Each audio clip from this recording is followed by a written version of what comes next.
everybody, welcome to Food in Common. It's the last week of 2020, so I'm really excited to share a sort of festive recipe with you. Initially I was thinking about a tomato salad that we made all the way back at the Railway House in 2019. So I thought I would update it for the season that we're in now, and also get a few Christmas colours in there, so reds and greens. So basically it's the simplest recipe of all time and would be a really great side to whatever you're cooking for Christmas, lunch, dinner, whatever it might be. So we're going to make a salad with some tomatoes and cherries, and to tie that sort of sweet and savoury flavour together, we'll be using some pistachio nuts, some red onion, some of this gorgeous saltbush that we used earlier in the year that I've been diligently drying, some feta cheese because I cannot not have cheese on anything, and then the final touch will be to candy some fennel seeds to give it just a really nice aniseedy burst in each bite. So I'm going to move my camera down and then we can get started on what will be the easiest recipe we do for sure. So to get started, you just want to grab a big plattery sort of plate situation and start with your tomatoes. So you really can cut them any which way. I quite like, just for the visuals, to cut them in thick-ish slices, and I will show you why, because I really love that effect on a plate of all of the slices laid out like that. Oh, don't cut your finger off is a hot tip from the chef, believe it or not. Okay, so I've chopped up three sort of medium-sized tomatoes. If you've got a mix of different sizes, you can do like little cherry tomatoes, not in thin slices, which looks really lovely as well. And if you have different coloured tomatoes, all the better. So the next thing we're going to do is grab our cherries, and I mean, you can cut them. I just use my hands and tear off little chunks instead of cutting, even though it is quite a messy little job. So if you have anything that will stain, do not do it this way. And so basically, for all intents and purposes, just pretend that you are scattering olives on top of a pizza or something. That's sort of the intended size and shape of the cherries that you want. And obviously just be really careful to make sure that you're getting the pit out, because you don't want to accidentally bite down on one of those.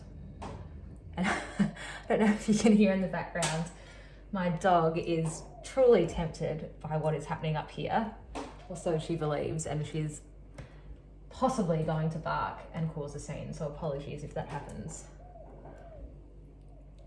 So it still looks a little bit messy right now, but basically I've probably done 10 or so cherries.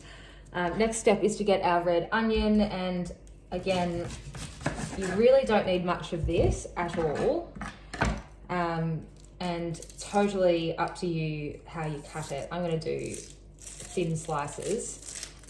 If you have like a, I always forget what they're called, mandolin. If you have a mandolin, you can use that as well.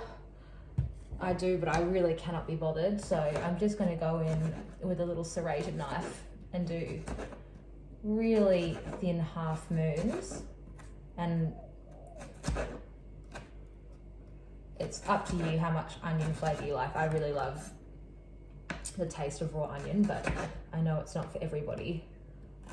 So if you don't love raw onion, you could instead use something like spring onion, which is a little bit mellower. Or I don't see why not, why you wouldn't caramelize the onions as well, if that's preferable to you. So I've only got a few thin slices here. I'm just going to sprinkle those over the top. And as you can see, we're just sort of building on those different shades of reds and purples, which is quite lovely, I will say. The next step I'm going to do is to grab my pistachio nuts. I'm going to leave these uncooked.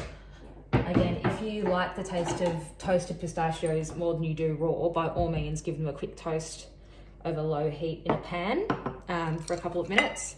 And I'm just taking a handful about so. And I'm using a mortar and pestle, you can chop them. And I'm just throwing in a few of my dried saltbush leaves in the mortar and pestle. Again, we'll see how that goes. They might not break up, so if they don't, then we may need to chop them.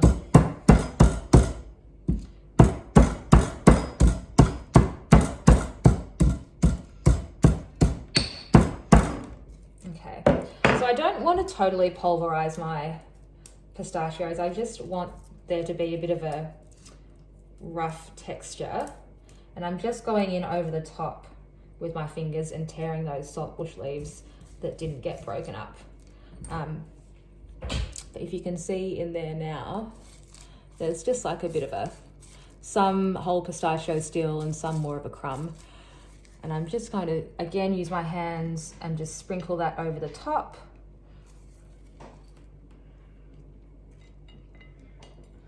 Beautiful, and I'm saving just a little bit for the end, because you know I'm partial to a garnish. Next step is to grab some feta. I'm using the true Greek feta and goat's milk feta. If you are making this another time, you can replace this with pretty much anything. Halloumi, obviously delicious. Some fresh ricotta. You could certainly sort of spoon some over the top, even though it's a looser texture. And I'm not using much, so this packet is 200 grams. I'm not even using a quarter of that, so 50 grams or less. I'm just going to sprinkle that over the top, crushing to different sizes. Beautiful, I think that's enough. And then the last step-ish, I always say the last step and then add 10 more steps while I'm doing it, but I'll try and be as accurate as I can. The last step is to candy our fennel seeds. So, it sounds really complicated, it's totally not. So I'm just going to use this little pan here. So when you're using toasting seeds, you can do it in a pan or a little pot or something. And I've just grabbed a small handful of seeds like so. If you're not sure about the amount, probably half a tablespoon, or visualize what that will look like on top of your dish. And on top of those fennel seeds, I'm just going to sprinkle some icing sugar. Again, not heaps. So that's probably a teaspoon, and I'm just going to break up those lumps and sort of scrunch it all together.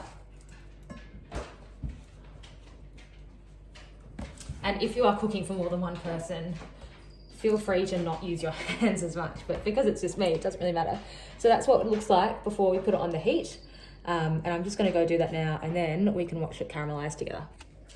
So I've just turned on my gas to lowish. And basically what we want this sugar to do is melt and then turn golden. And then when that happens, it will be sort of caramelly texture and coat those fennel seeds. And if you can hear something in the background, it's the dog, and I'm so sorry. She's eating all of my crumbs. So I just like to give it a bit of a turn and a prod as this is happening. It should only take about 5 minutes, because I can't leave things alone at all. But you'll sort of get an idea of when the sugar's starting to melt as well. So it's probably been about 3 minutes. And as you can see, most of that sugar's started to become transparent because of the heat. and you'll also be able to smell a really beautiful fragrant fennel seed. So it's almost there, and you probably didn't quite pick it up on the camera, but they're starting to turn quite golden and bunch together, which is what you want because it's sort of nice to have that crunch of a little candied fennel cluster. So I'm just going to give that a couple more minutes and let that colour deepen a little bit, which will be aided by the sugar caramelising. Okay, and true to form, I walked away for 1 second and it's pretty caramelised. So 5 minutes would have been perfect if I'd even bothered to follow my own instructions. But I'm still going to use those because I don't mind a bit of the old burnt caramel. So when they're this hot and the sugar's still quite malleable, you can turn them out onto a piece of parchment paper, baking paper, or like a plastic chopping board, which is what I'm going to use, and just let them sort of harden off. And, oh, yeah, I'm breaking up the clumps a little bit, but as I say, I don't mind a little cluster or two. So I'm just going to let them cool like that for, say, another 5 minutes or so, because that sugar is so hot, it will cool really quickly.